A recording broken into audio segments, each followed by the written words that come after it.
Are you an ambitious leader ready to break through limiting beliefs, align with your purpose, and thrive in your career without sacrificing your well being or postponing your true desires? I'm Diana Ordonez, certified high performance coach and your host.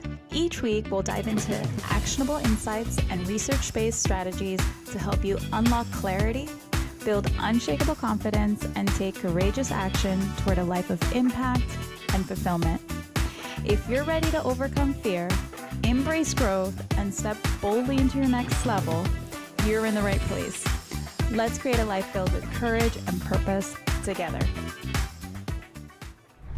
So many of us are lying to ourselves about why we're postponing our dreams, our goals, our desires, our aspirations.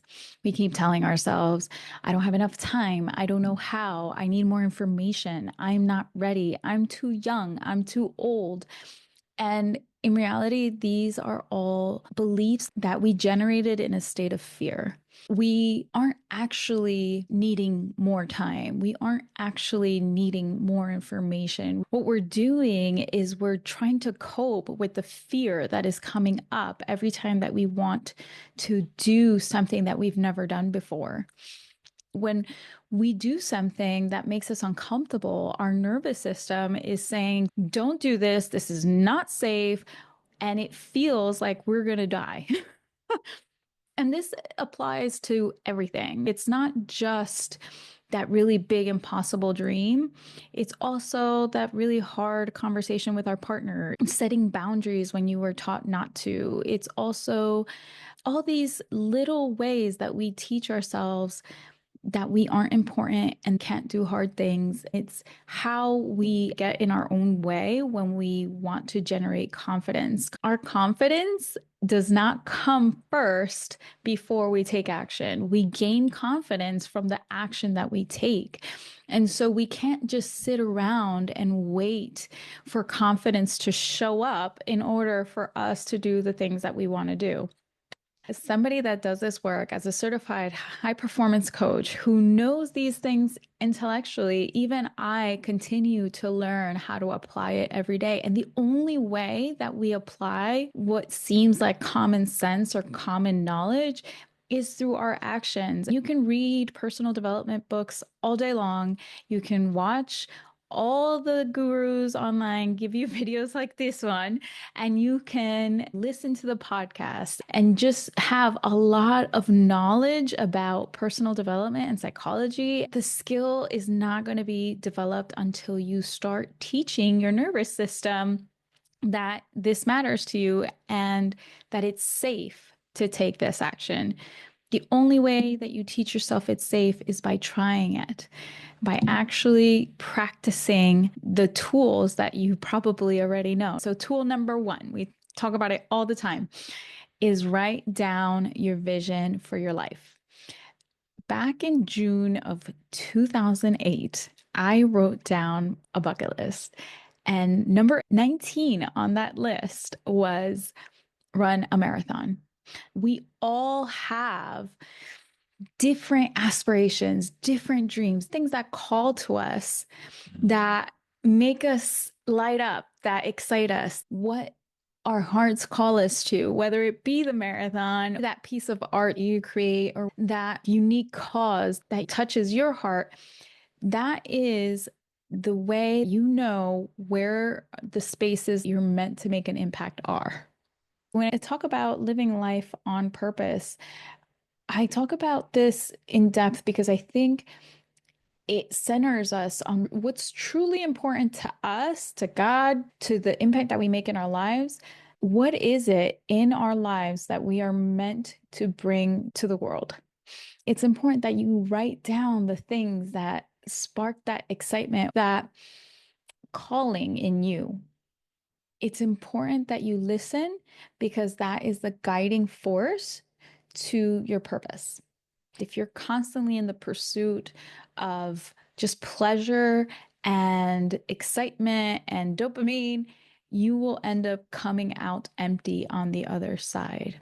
The meaningful pursuits are those centered around service And the way you were uniquely designed to have these talents, skills, interests is to guide you in the direction of where you will fulfill your purpose, not necessarily that that is your purpose.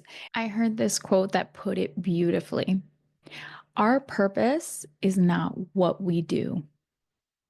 Our purpose is what happens in others when we do what we do. Even a computer programmer or a computer scientist, and you think about purpose, is not about the unique app that you have or the unique product that you bring to market. It's how you impact the people that is your purpose. How you interact with people in that setting, what you leave planted in their hearts in that setting. A great example of this was my late husband. He was a computer security analyst. He was a technician for a long time.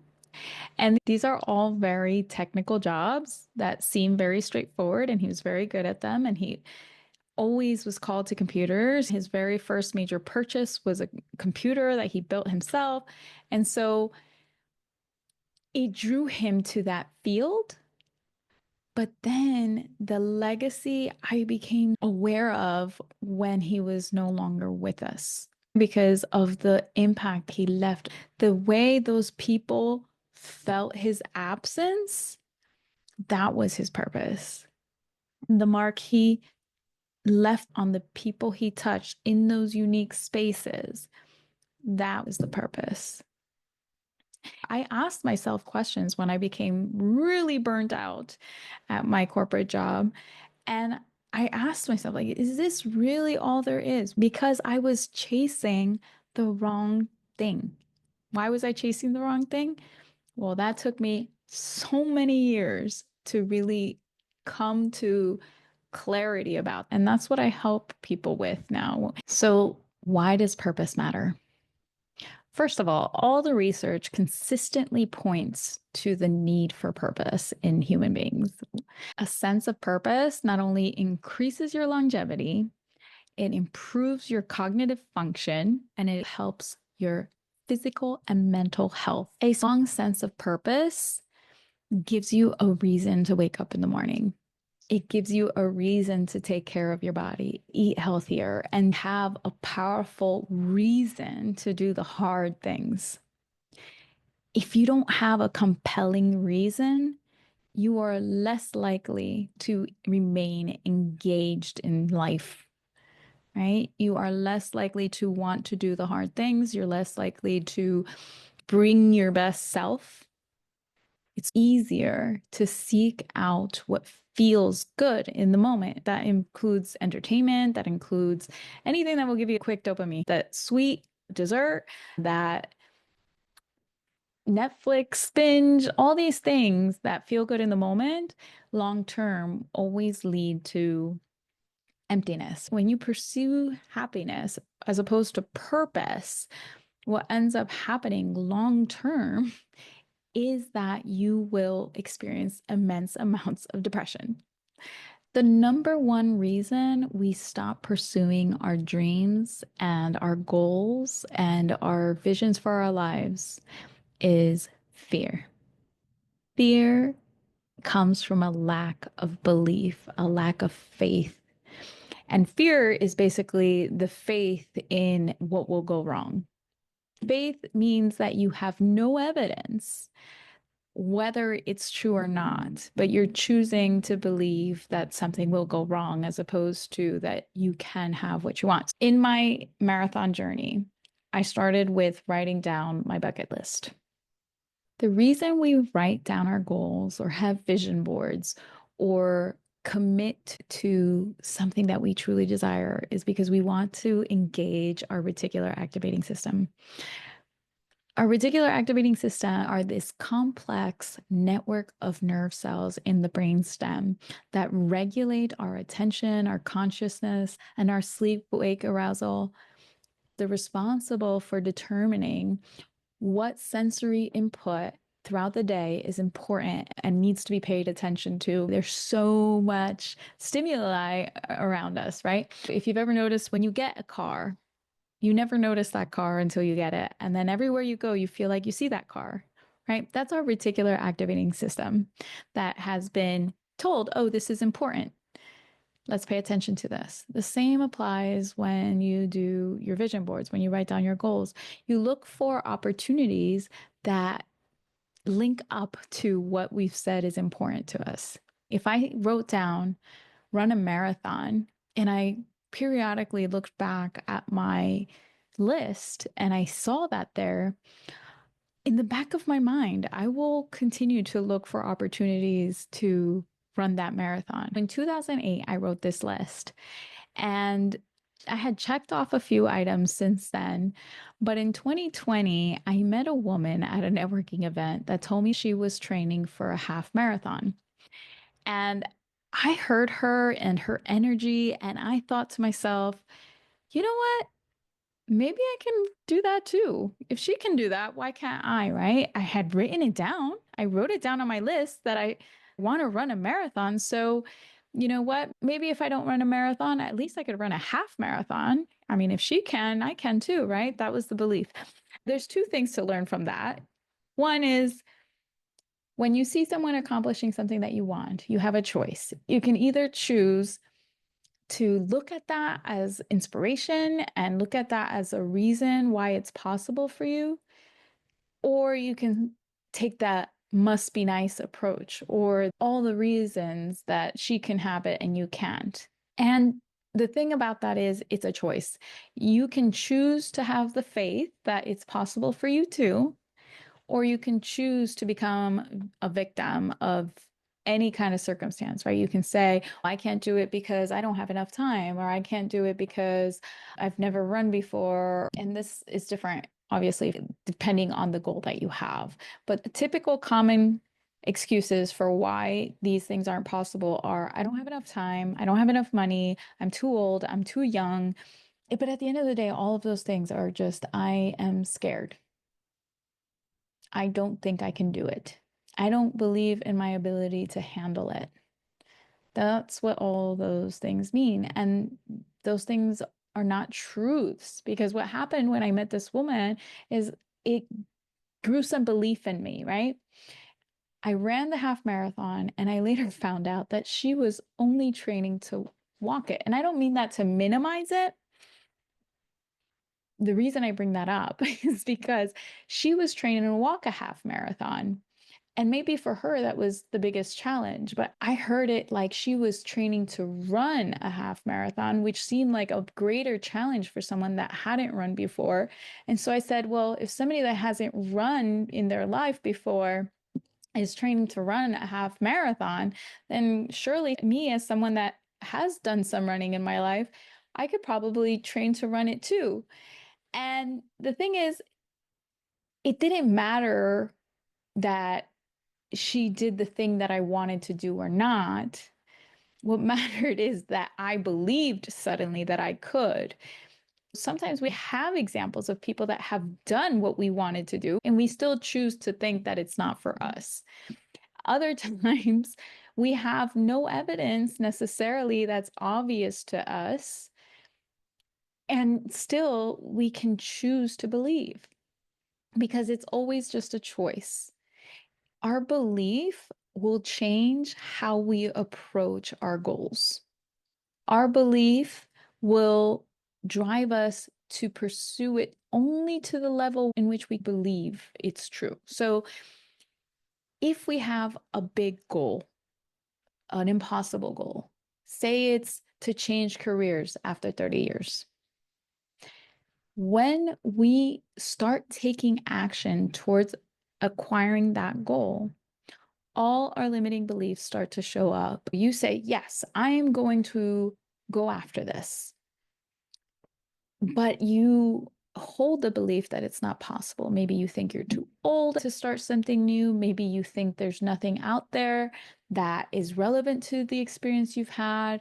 Maybe you believe that you don't come from a background where you can, maybe it's start a new business. Maybe you think that if you start a new business, that is less secure than staying in your current job. The reason these are all beliefs is because you don't actually have control of any of these things. The evidence is there that you could be at a job for 30 years, 40 years, 50 years, and suddenly you don't align with the business anymore. Maybe they have a recession. Maybe the business entirely changes because a new competitor has a highly competitive product and that company can't catch up. There's so many possibilities as to why your very secure job suddenly becomes not secure. And you have no idea if those will happen or not. And the thing is, if you have your own business, yes, that comes with some risk because there are unknowns there. The real known thing is that you are responsible for your business. So, what you're really saying is you don't trust in your own ability to be trustworthy, to actually bring your skill to the level that it needs to be in order to be successful. And that is always just a lack of belief in yourself. And the way that we build these beliefs is through focus. How do we focus on the things that are going to feed my belief versus things that are going to reduce my belief, right? You will find evidence for either one of these things. When you start to pursue a goal, so when I decided to start training for the marathon, all these beliefs, all these fears came up all at once, right? The reason I bring up the marathon is because exercise is the quickest way to access what your limiting beliefs are. Life challenges, relationships, all these other ways that we are challenged with stress usually are across a long-term time frame. Where exercise, you see the stress impact immediately our nervous system and us respond to it, right? You can start to hear your internal voice, you start to hear the fears that come up. Our brain processes the stress that we experience when we exercise the same way it processes the stress that we experience in life. The way we do one thing is the way we do all things.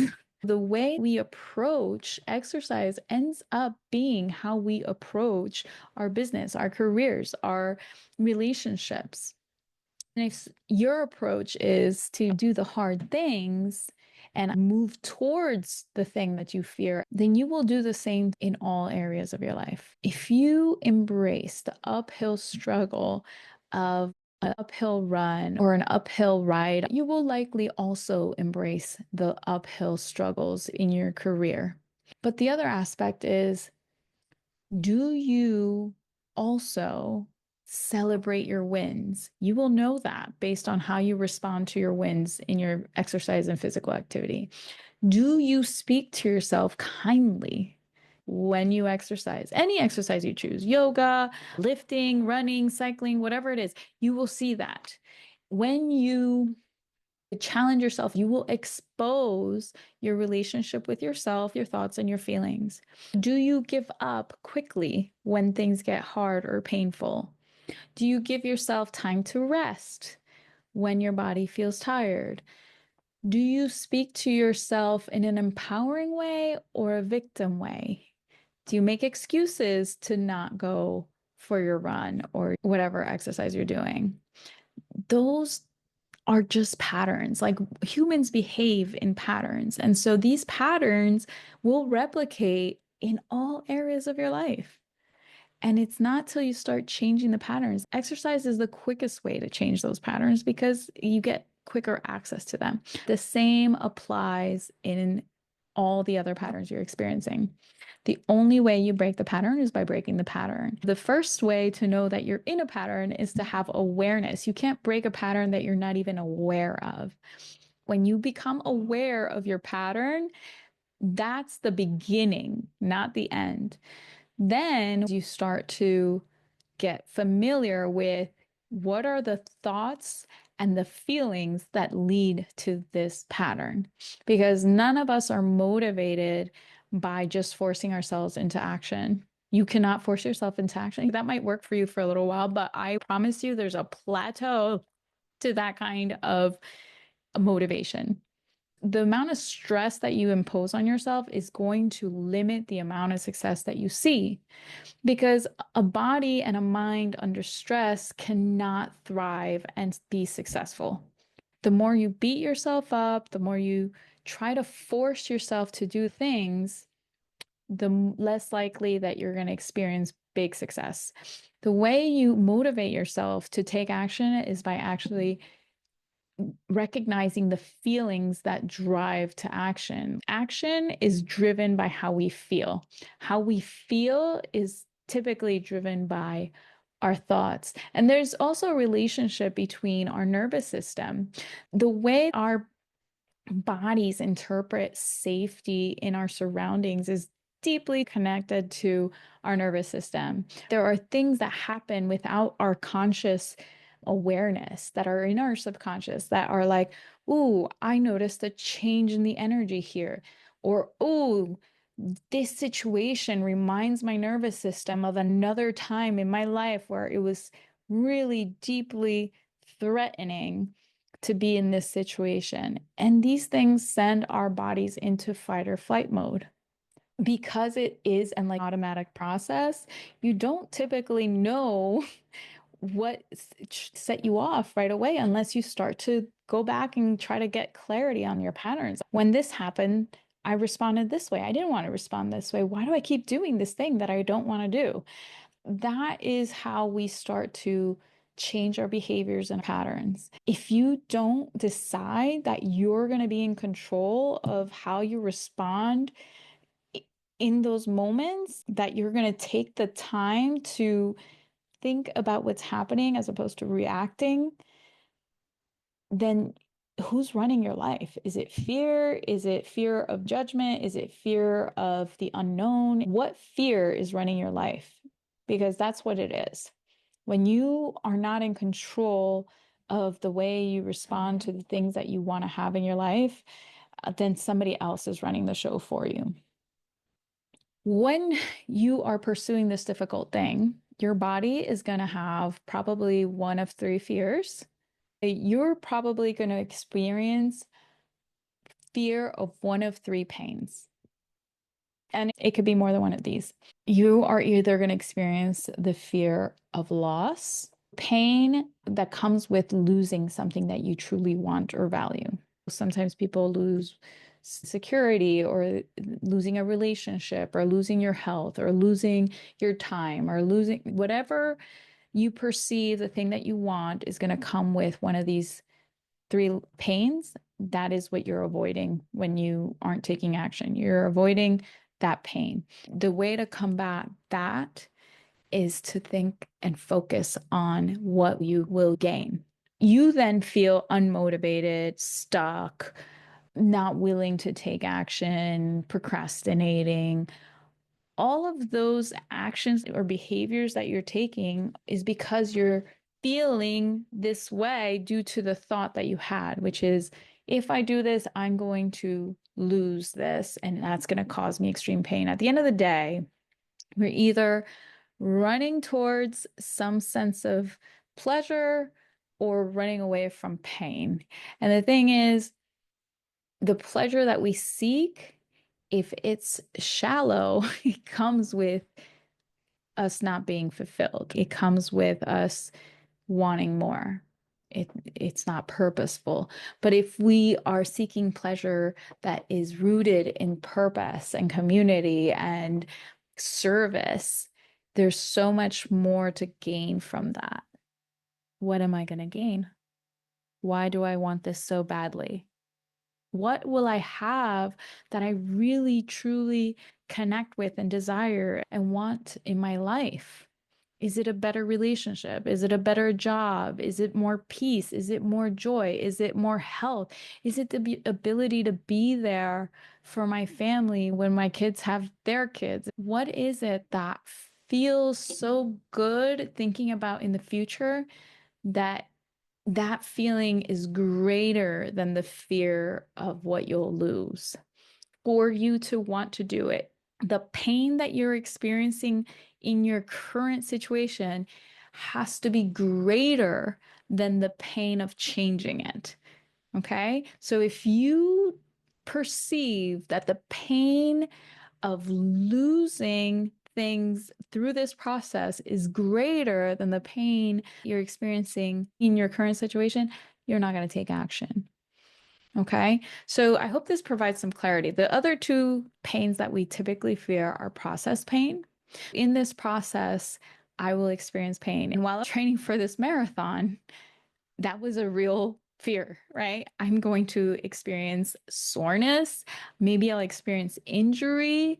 I had real physical pain, but also that process was painful because there were times I didn't get to do things that maybe I would do if I didn't have to train for a marathon. When you want something that is different from what you currently have, you have to be willing to let go of the things that are currently in your life in order to make room for new things. You are not going to have an impossible goal become a reality when you're hanging on to the life that you have now, because if it feels impossible, it requires massive amounts of transformation. And for you to transform, you have to change the way you're living and thinking. For me, that meant that I had to change habits. I had to change the way I structured my week. I had to prioritize the runs, right? For me, that meant I had to let go of the idea that I had to be very independent. I had to start asking for help. That I was never going to be able to get my marathon training done without help because it was just physically impossible. I couldn't be in two places at once. There were times that I had no time unless I asked for help.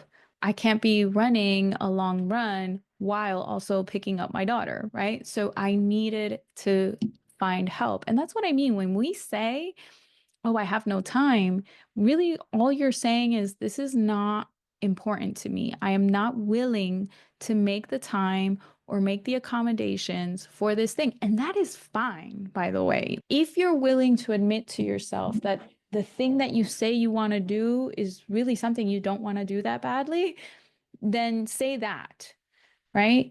But if you do want a better life, if you do want something different, if you find yourself complaining that you don't have what you want to have, then you have to be willing to take action, to take steps, to ask yourself, how? How can I make this possible? The three pains that we fear the most that keep us from taking action towards our goals: loss pain, process pain, outcome pain, right? We fear that we're going to lose something. We fear that the process is going to be painful. And we fear that we're not going to get what we thought we wanted to get out of the process. What if I do all this work and it doesn't turn out the way I wanted? And for me, I definitely had that too.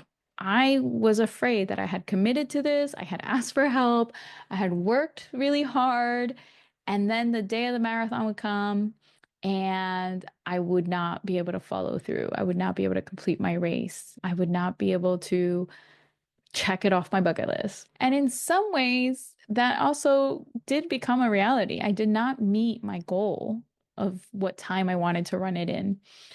And it taught me something about celebration. And this was something that I knew I struggled with. And this is why I say the only way that you're going to change who you are in a way that benefits you, in a way that allows you to grow, is by facing yourself, by doing the difficult work. Because you can read the books and you can know, oh, yeah, I struggle with celebrating my wins. But it's not until you go through the process of, oh, here it is. I accomplished something and I am having a hard time feeling proud of myself. Awareness is not enough. Doing the difficult work of integrating the win and taking the time to sit with the willingness to see yourself, acknowledge yourself. One of the things that kept me in a burnout situation was that I wasn't appreciating my own work.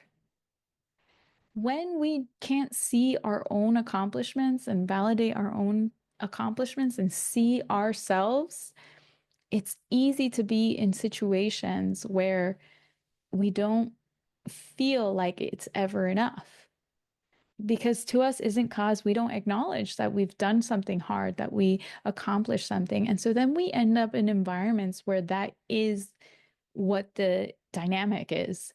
And that happens in burnout jobs, but it also happens in relationships. And it also happens in athletics where it's never enough and we keep pursuing the next thing and the next thing and the next thing.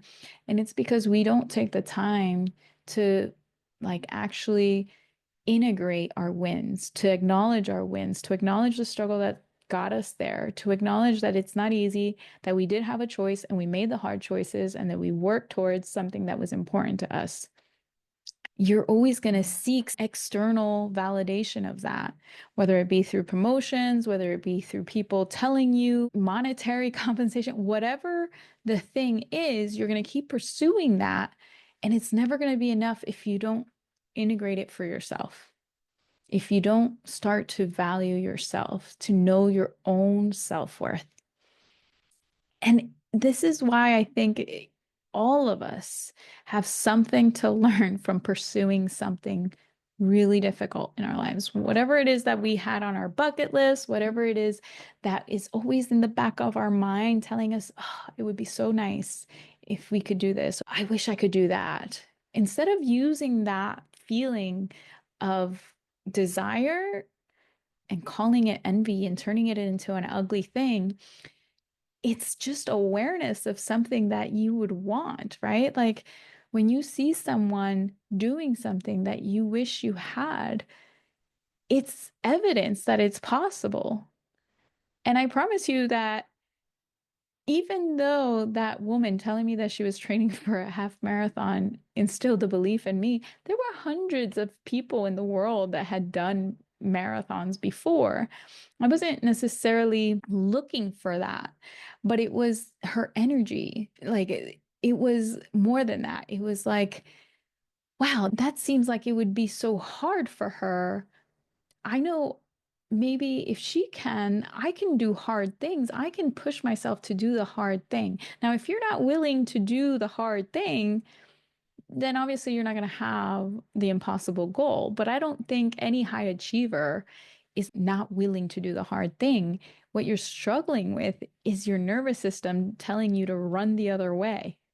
And because your nervous system is operating very subconsciously, it feels like you don't have the control over what action you take. And I'm hoping that by sharing some of this journey, you apply it to the hard thing in your life. What's the marathon in your life when you don't want to do the thing and you choose to do it?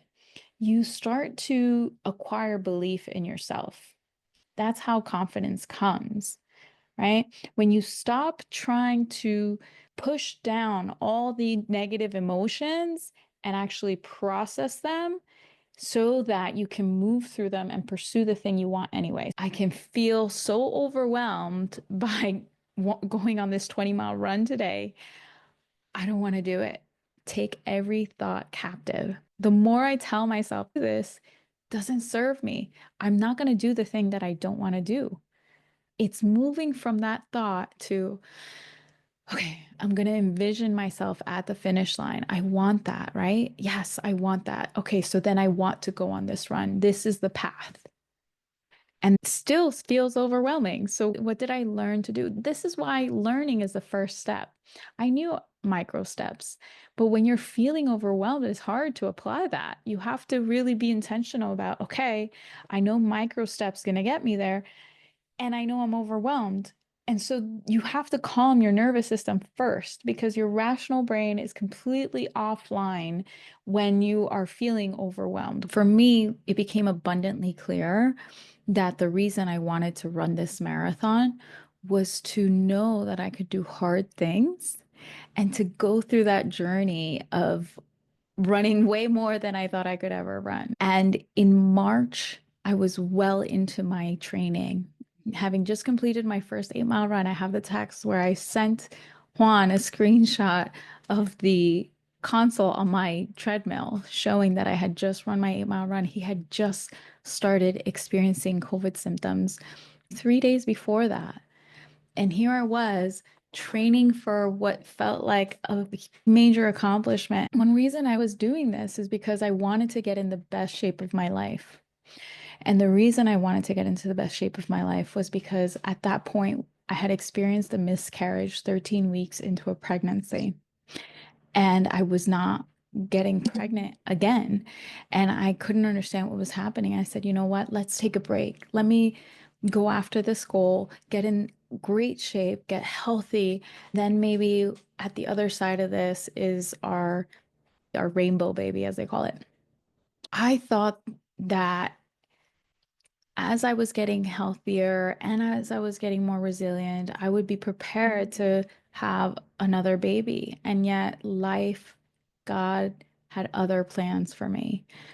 I completed that 8 mile run despite being the sole person that was caring for Mia that day because Juan was sick. Here I was thinking, okay, we're going to get through this. This is just a flu. And then only 4 days later, Juan was in the hospital. On April 11th, which was 5 days before my daughter turned 5, he passed away suddenly, right? Like a healthy 40-year-old person died of COVID. It was unheard of at the time, especially because the news led you to believe that you had to have a pre-existing condition, you had to be old age, and those were not true. And we had this belief, and I encourage everyone to always hold on to the belief that you're going to get the outcome that you desire.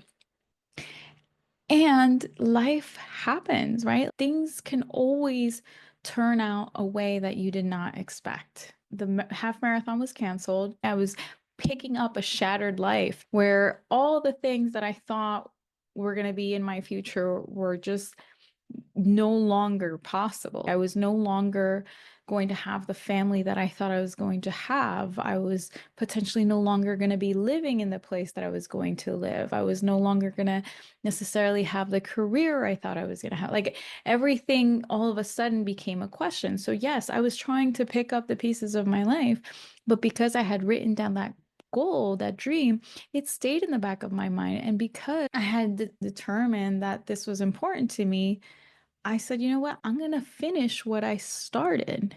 I'm going to go back. I remember that this was something I said I was going to do. I set out to do this. It's still important. Losing Juan suddenly was just another reminder that we're here for a very limited time. If we don't do the things that we want to do now, if we keep postponing it, remember that I originally wrote this down in 2008.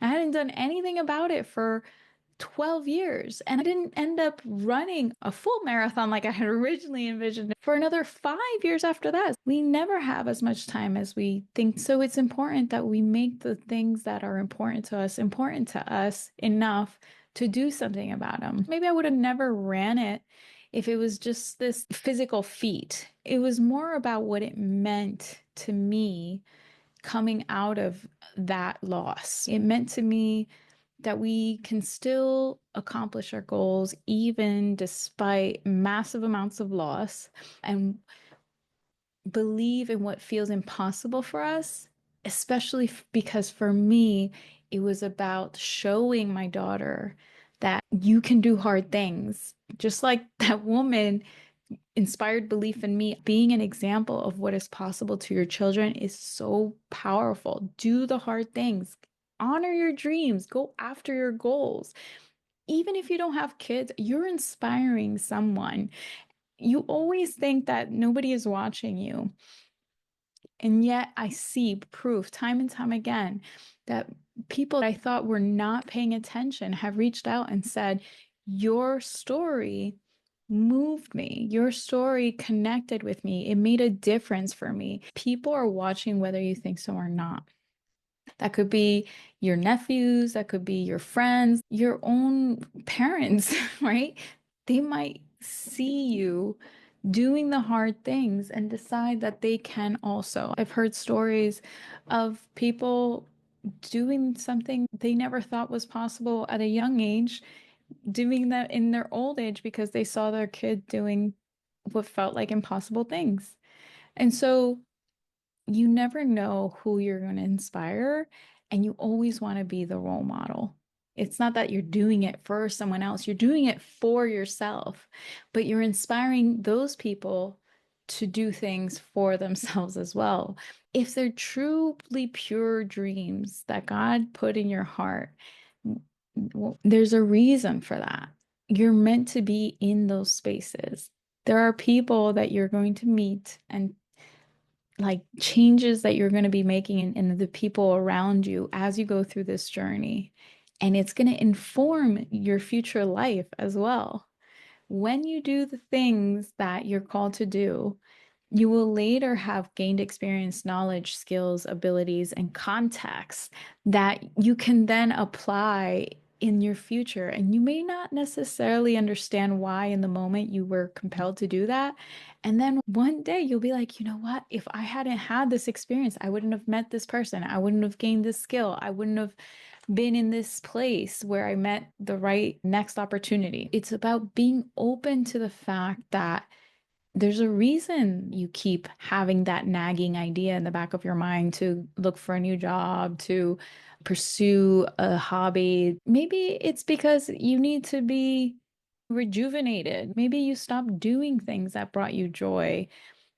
There's a difference between just pursuing happiness versus pursuing joy. Joy is deep, inspires an emotion that is much more fulfilling than just happiness. It has a spiritual connection to it. Joy is about connection, not disconnection. Joy is connection to yourself, to God, spiritually, to other people.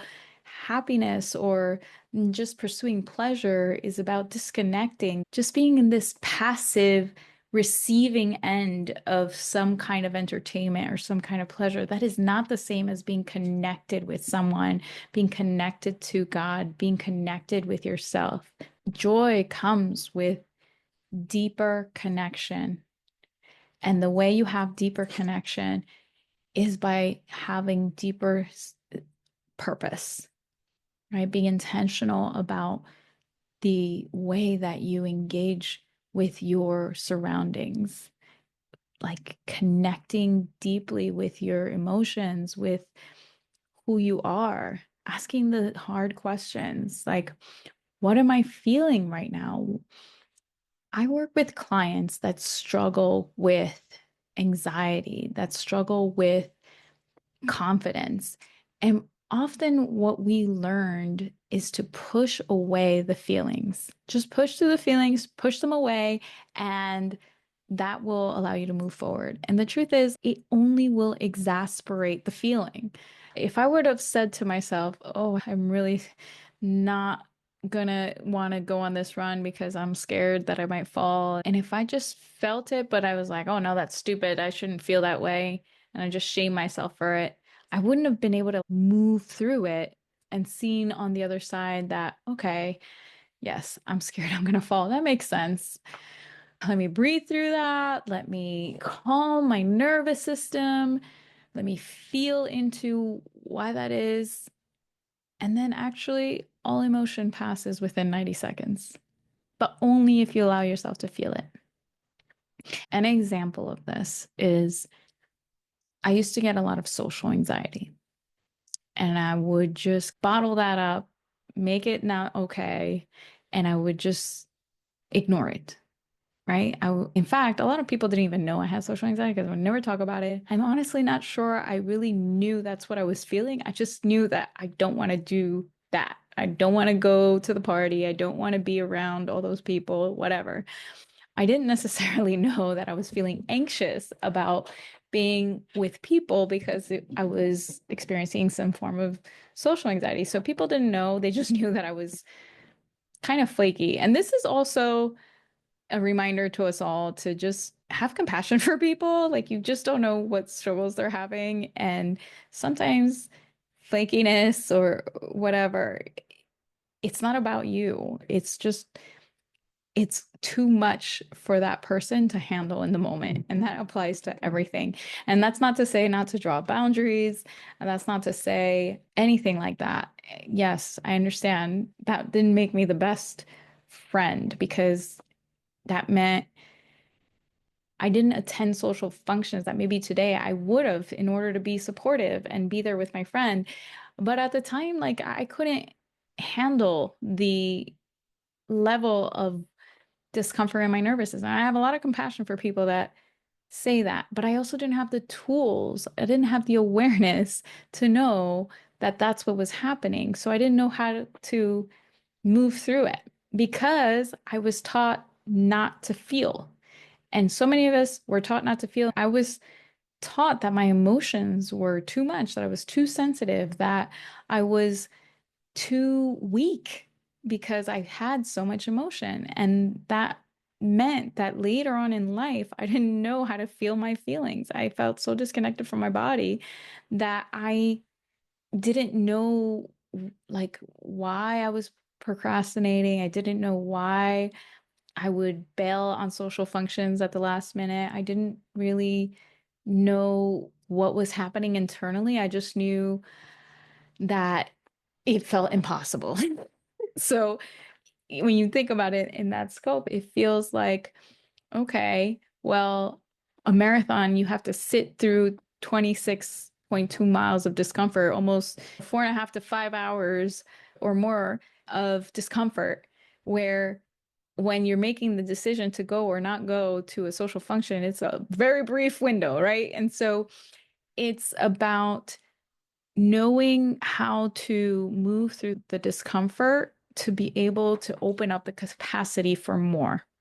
And so that's why I work with clients because when you lack the awareness, when you don't have the tools, when you don't have that outside perspective to shine a light on your patterns and then help you find the way out of them, it just takes so much longer. And so many people feel like they have all this awareness and yet they still have the repeating patterns because you need to learn skills that you were taught to avoid. Things like feeling your feelings, regulating your nervous system, communicating through your emotional experience, right? All that to say, pursue your impossible goals. They are worth it. They will stretch you beyond what you thought was possible. Your biggest breakthrough is in the things that you're avoiding. It's in that still small voice telling you to pursue that goal, pursue that dream that you keep ignoring. Your breakthrough is going to happen when you stop avoiding that discomfort, when you stop pushing down your emotions, when you stop doing the comfortable thing, when you actually move through the discomfort and stop accepting it as truth or identity of who you are right now, who you've been to this point. You can become the person that has the ability to bring your dream into reality. If you have a big goal, I challenge you to ask yourself, why is that important to you? Why is it important to the people around you? When you get clear on your goals and why they're important, your brain is the most powerful computer you have. It will come up with solutions to the problems, right? It'll come up with solutions to how to get more time, to how to gain the support you need to get there. It will answer the question, how can I get what I want? If you can't keep listening to the belief patterns that you've developed from the time you were a little kid when you didn't have the wherewithal to understand that you can have an empowered mindset and a growth mindset, that you can change and that you can decide that you are going to think different thoughts and new beliefs.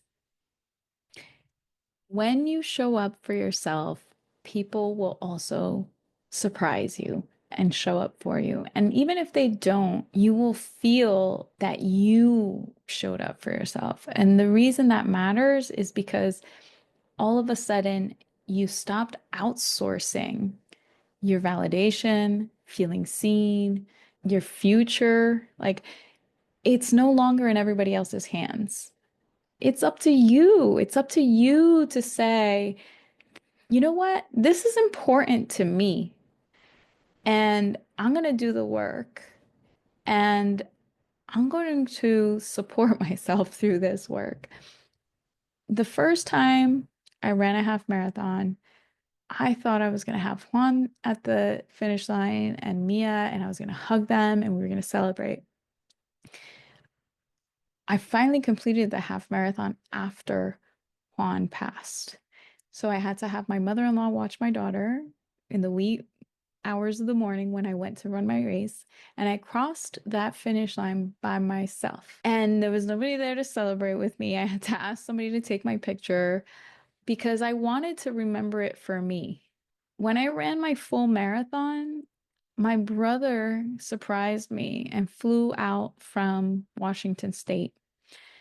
And I remember just feeling at such a loss for words because Juan actually had a surprise up his sleeve like all the time, especially on special occasions. Anytime that he wanted to celebrate me, he would do it as a surprise because he liked to see my face. And I remember my face of shock and usually accompanied by tears.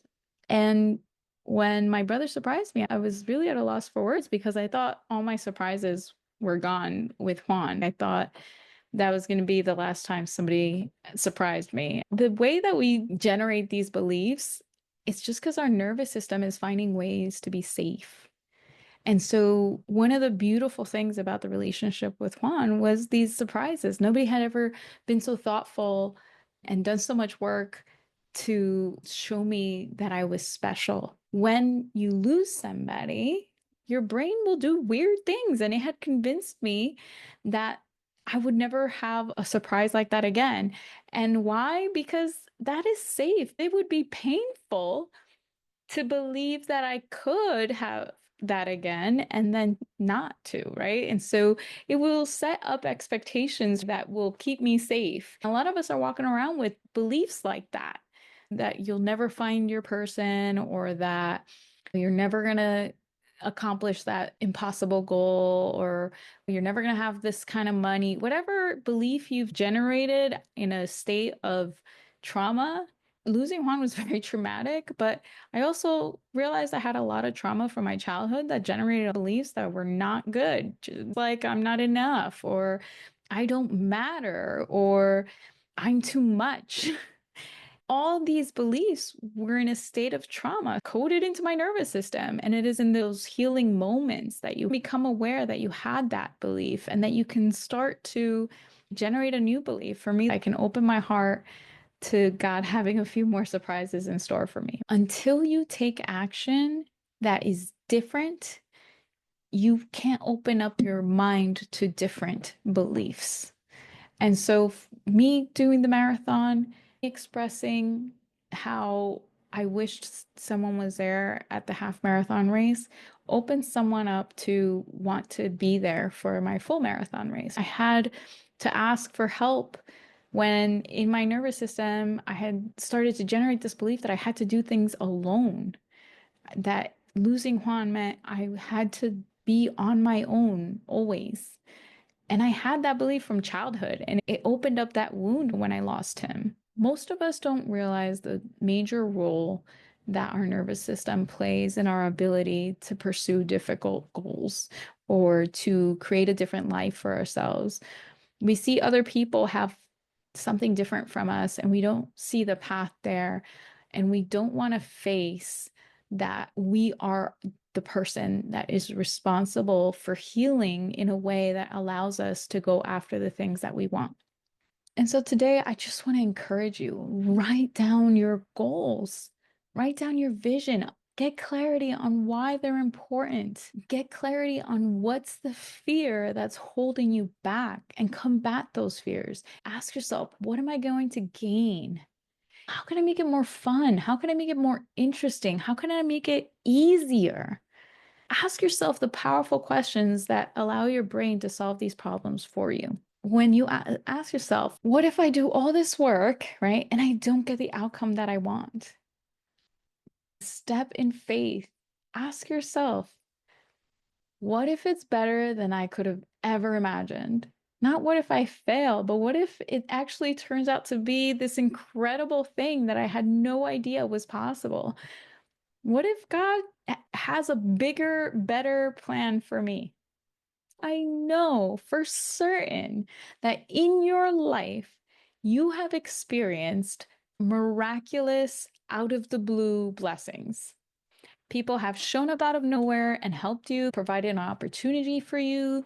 People have shown up out of nowhere and given you a gift you didn't expect.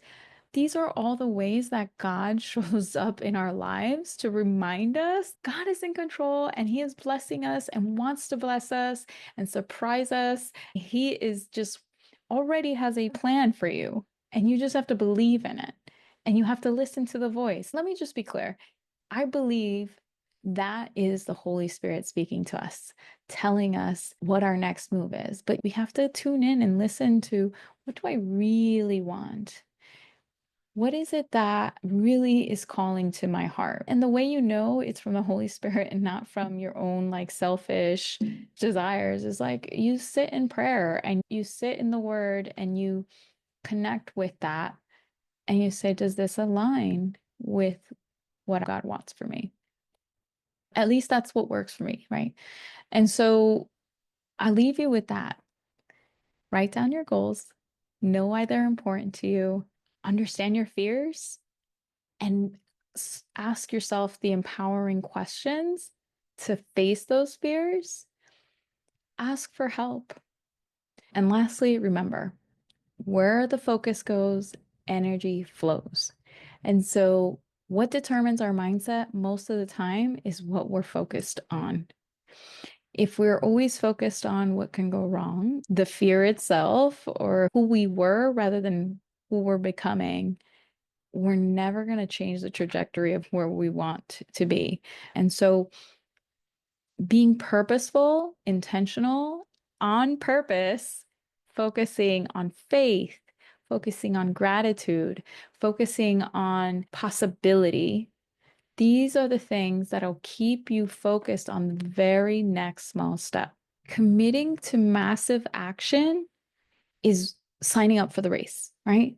That is committing to the big impossible goal, going after it. But then the only way to gain momentum on the way there is all the micro steps on the way.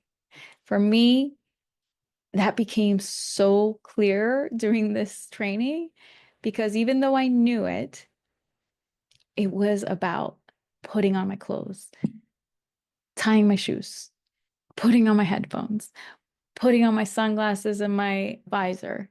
Every small step got me closer to the door. Then it was just about opening the door, putting on the stretching video on my phone. And like clockwork, the minute I pressed the start button on my Strava, one step turned into two steps, and all of a sudden the momentum had me done with my run. So much of life is that way.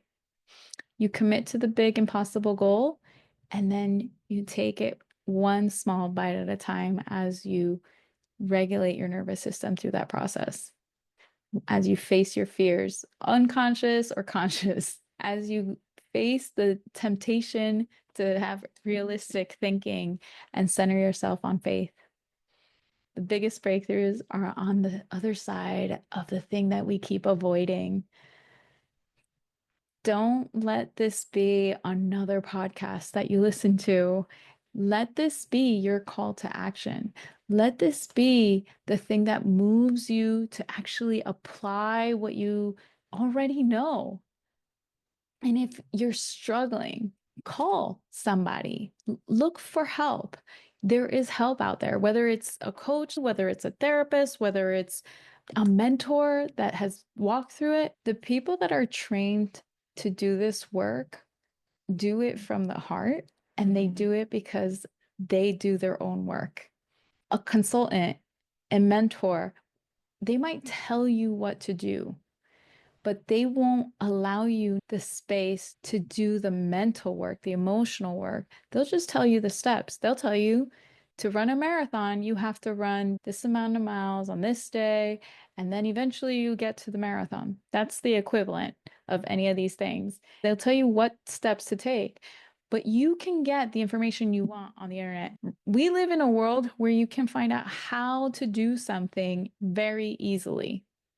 Just go on the internet, ask ChatGPT. If you are honest with yourself, it's not that you don't know how to do the things, it's that you need the tools to move through the process of doing it. We are social beings. We need to heal these wounds with someone sometimes. These beliefs are so ingrained in our system that they feel true to us. We need someone with outside perspective to walk through that with us with compassion, and that has like knowledge of the nervous system, knowledge, trauma informed, right? That understands that you're not lazy, you are not irresponsible, you are not just procrastinating because it doesn't matter to you. These are not true. These are shaming language that is out there in the media. Like, that shaming language is only going to keep you more stuck. And it's actually regurgitating what you're already saying to yourself, right? Shame does not produce action. A coach that has moved through that is going to help you understand how feeling joyous, enjoying the process, playfulness, these things that uplift your mood, vibration, motivation, and sense of desire to make a change, that's going to make an impact. That's going to make the real difference. You continuing to listen to these gurus that tell you like that you're just lazy and that you have to do the thing, they're not really understanding the nervous system. They're not understanding your unique flavor of stuckness, as one of my clients called it. If you're stuck and yet you're a high achiever, I promise you, it's not because you're lazy. And this was me. I was like, I don't know what happened to me. I used to be such a high achiever. I used to work so hard. Why am I not doing the thing that I want to do? And it's not easy work, but if you're doing it with the wrong partner, with the wrong mentor, with the wrong coach, or the wrong tools, you could end up more stuck than you were before. You can have a bunch of knowledge and still be repeating the patterns. You are not going to break a pattern with the same beliefs.